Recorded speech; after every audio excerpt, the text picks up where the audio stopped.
How to fix Visa gift card not working online.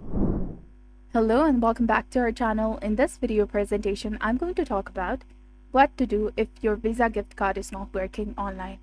So fixing a Visa gift card that is not working online is a relatively simple task. Today, I'll be explaining how can you resolve this issue. Sometimes when you purchase a Visa gift card and attempt to use it online, it may not function properly. There could be several reasons for this. Firstly, ensure that there is enough money loaded on your card. Secondly, verify that you are entering the correct details. And lastly, if the Visa gift card is not activated, you can activate it by checking the packaging for the phone number or the email of their customer service. Simply contact them, explain your situation, and they will assist you in activating the card. This process is straightforward and it should definitely resolve the issue. I trust that you'll find this information helpful. So this was all about how can you fix a Visa gift card if it's not working online.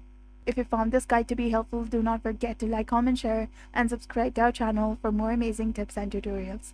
And don't forget to hit that bell icon to stay updated with our latest contents.